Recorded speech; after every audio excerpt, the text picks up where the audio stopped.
কর্ণফুলী নদীর তীরের যে টানেলটা করা হয়েছে সেটার আসলে দরকার ছিল কিনা, আমাদের ইকোনমিতে এটা দরকার ছিল এখন, হয়তো বা 10 বছর পরে দরকার, এখন তো নাই। এখন দেখেন আমরা এটার যে গ্রিন সার্ভিসিং করার যে টাকাটা লাগতেছে সেই জায়গার টাকাটাই আমরা তুলতে পারতেছি না, এটার যে রেভিনিউ হচ্ছে, কারণ ওই পারে তো কিছু নাই। ওই পারে আনোয়ারা উপজেলা, ওই পারে আনোয়ারা উপজেলা হচ্ছে সাইফুজ্জামান চৌধুরী জাভেদের উনি ওইখানে যাওয়ার জন্য নিজের প্রয়োজনে এটা করেছেন। আপনারা এটার পিছনে কাহিনী দেখেন কে এই প্রজেক্টটা নেওয়ার পিছনে ছিল, এবং ওইখানে 450 কোটি টাকার দিয়ে একটা 7 স্টার হোটেলও বানিয়ে রয়েছে। এখন ওইখানে কে যে থাকবে? আপনি কি এমন আছে যে ওইখানে 450 কোটি টাকার হোটেল বানানোর দরকার? ওইখানে যে কে থাকবে? উনি নিজের থাকার জন্য এটা করেছেন। উনি ভাবছেন যে 2041 সাল পর্যন্ত তো আমরা আছি, অতদিন পর্যন্ত থাকি। আমরা কেউ কি এই যে এখন এসে রিপোর্টগুলো হচ্ছে, তখন কি আমরা এই রিপোর্টগুলো করছি? আমাদের যারা ডেভেলপমেন্ট, আমাদের যে কি অপচয় হয়েছে, এই অপচয়ের ঘানি তো আমাদের পুরো সবাইকে টানতে হবে। আমাকে টানতে হচ্ছে, আপনাকে টানতে হচ্ছে। এই অপচয়কে করানোর জন্য আমাদের ট্যাক্স বাড়াতে হচ্ছে, এই অপচয়কে ট্যাকেল দেওয়ার জন্য। উপায় তো নাই। আমার তো ঋণ সার্ভিসিং করতে, আমি যেই টাকা ঋণ করেছি, আমার প্রতি বছর একটা বাজেটের একটা মোটা অংশ আমার চলে যাচ্ছে জাস্ট ঋণ দিতে। আপনি যেমন ধরেন, আপনি একটা চাকরি করছেন, বেতন পাচ্ছেন 1 লাখ টাকা, দেখা যাচ্ছে যে আপনার 40,000 টাকা যাচ্ছে যে এই ঋণগুলো সার্ভিস করতে। এখানে মর্টগেজ দিচ্ছেন, ওইখানে মর্টগেজ। আমাদের অবস্থাও সেটা হচ্ছে। তো সেই জায়গার থেকে গ্রোথের জায়গায় ফিরিয়ে আনাটা চ্যালেঞ্জ ছিল, এবং আমরা বলি যে এই গভর্নমেন্ট সেটা করেছে। করাপশনকে অ্যাড্রেস করা যায় কিভাবে? আমাদের যে সিস্টেম, আমাদের গভর্নমেন্টের যে স্ট্রাকচার, প্রজেক্ট আমরা যেভাবে নেই, বা আমরা যেই সিস্টেমে আমরা এই এতদিন এই গভর্নমেন্ট অপারেট করে আসছে, এইখানে আসলে কি চুরিটা আপনি ইচ্ছা করলেও ঠেকাতে পারেন না। কারণ চুরিটা আপনি কার্বিং করবেন কিভাবে, করাপশনটাকে আপনি কার্ভ করবেন কিভাবে?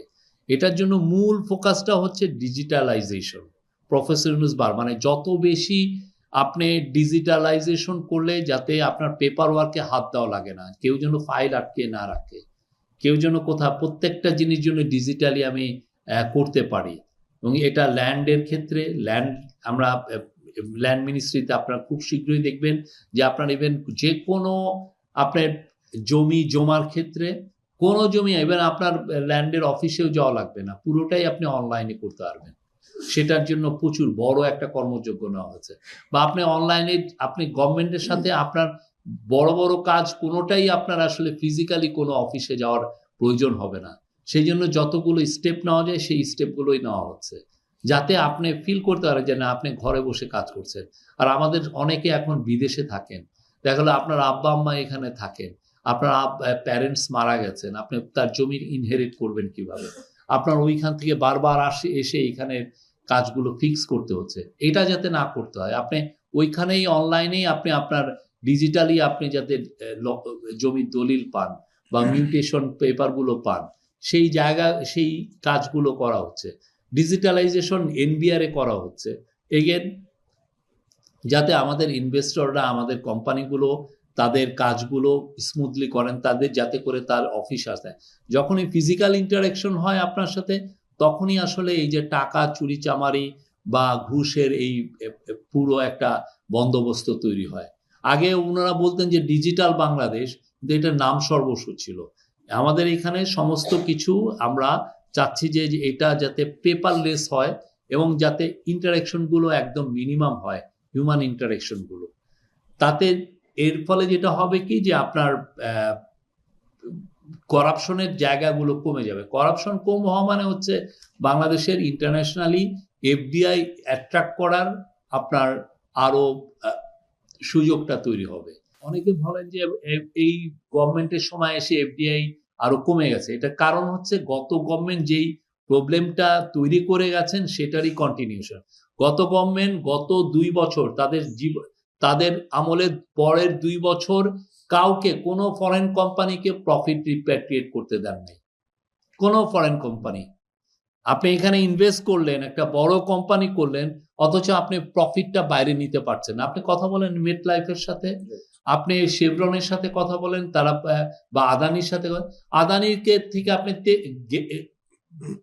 ইলেকট্রিসিটি নিচ্ছেন, কিন্তু ওইটার বিল উঠছে $900 মিলিয়ন রেখে গেছে। শেভরনের সাথে আপনারা কথা বলেন, $500 মিলিয়ন উপরে রেখে গেছে। তো এখন ওইটা তো যখন একটা বাইরের কোম্পানি বাংলাদেশে ইনভেস্ট করতে চায়, সে যখন দেখে যে না আমি এখানে আসলে তো আমি টাকাটা তো বাইরে নিতে পারবো, আমি এখানে ম্যাসিভ ইনভেস্ট করলাম, না আমি তো প্রফিট নিতে পারছি না, ওইটারই ইম্প্যাক্ট পড়েছে আমাদের সময় এসে। এটা কন্টিনিউয়েশন। তো আমরা এসে যেটা করেছি, আমরা এই যে প্রাইভেট যে কোম্পানিগুলো যে বিলগুলো ছিল প্রায় $4.5 বিলিয়ন, যেটা সালেউদ্দিন ফাইন্যান্স অ্যাডভাইজার বলেছেন, সেই জায়গাটায় আমরা একদম $4.5 বিলিয়ন থেকে আমরা নেমে এসে একদম $500 মিলিয়ন বা এর কাছাকাছি নিয়ে আসছি। অন্যান্য আদানি বা শেভরন সবাইকে আমরা তাদের শেভরনের আদানির ছিল $900 মিলিয়ন, সেটাকে নামিয়ে আনা হয়েছে $550 মিলিয়ন। বড় বড় এয়ারলাইন্সগুলো তারা তাদের প্রফিট রিপ্যাট্রিয়েট করতে পারতো না, তারা এখন তাদের প্রফিট রিপ্যাট্রিয়েট করতে পারছে। আদানি শেভরনের সাথে আমাদের 6 মাসের একটা চুক্তি হয়েছিল যে আমরা এই যে 6 মাসে, এবং আমরা আমাদের কথা রেখেছি, এটা একদম কমিয়ে নিয়ে আসা হয়েছে। তো এইগুলো করলে হয় কি, ইট সেন্ডস রাইট সিগন্যাল বাইরের ইনভেস্টরদেরকে যে না, এই গভর্নমেন্ট তার কমিটমেন্ট রাখছে, এই গভর্নমেন্ট এফিশিয়েন্ট, এই গভর্নমেন্ট করাপশনকে ট্যাকেল করছে। তো ফলে আমরা আশা করছি সামনের দিনগুলোতে আপনি প্রচুর ফরেন ডাইরেক্ট ইনভেস্টমেন্ট দেখবেন, কম দেখবেন না, প্রচুর দেখবেন। এবং আরো যদি আমাদের পিস অ্যান্ড স্ট্যাবিলিটি থাকে, বাংলাদেশ উইল বি দ্য, মানে যেই গ্লোবাল যে নতুন যে ট্রেড যে ওয়ার শুরু হচ্ছে, Bangladesh will B a big beneficiary. এবং এতে যেটা হবে যে বাংলাদেশে যে জবগুলো দরকার সেই জবগুলো তৈরি হবে। আমরা যদি চিটাগাং পোর্টকে আমরা এফিশিয়েন্ট করতে পারি, আমরা যদি আমাদের সমস্ত গভর্নমেন্টের ওয়ার্কে যদি টোটাল ডিজিটালাইজেশনে যেতে পারি, আমরা যদি এনার্জিতে এফিসিয়েন্সি আনতে পারি, এবং আমরা যদি লেবার সেক্টরে যদি আমরা সুইপিং রিফর্ম করতে পারি, যেটা খুব মাচ নিডেড, আমরা কোয়াইট কনফিডেন্ট, ইন্টারিম গভর্নমেন্ট খুবই কনফিডেন্ট যে আপনার ফরেন ডাইরেক্ট ইনভেস্টমেন্ট আসবে। এবং সেটার আমরা কিছু রিফ্লেকশন দেখছি। এবং যারা আমাদের এইখানেই যারা এক্সিস্টিং যারা বড় বড় ম্যানুফ্যাকচারার্স, তারাই ইনভেস্ট করছেন। আপনারা খোঁজ নেন, প্রচুর নতুন নতুন ফ্যাক্টরি হচ্ছে, নতুন নতুন বড় বড় ফ্যাক্টরিগুলো যাদের, এবং অনেকের আনইউটিলাইজ ছিল, অনেকে বড় ফ্যাক্টরি করে রেখেছেন 10 তালা, তার 6টা তালা পর্যন্ত ইউজ হতো, এখন ওনারা আরো বাকি 4টা তালা ইউজ করছেন। এক্সপোর্ট আপনি দেখেছেন পরপর 5 মাস এক্সপোর্ট গ্রোথ হয়েছে, এবং এটা it's about 10%, double digit growth. এর এমন না যে স্মল স্কেলে হচ্ছে। আর একটা হচ্ছে রেমিটেন্সের গ্রোথের কারণে দেশে কনজাম্পশনও বেড়েছে। তো বাংলাদেশ, আমার মনে হয় যে Bangladesh is sending right signal.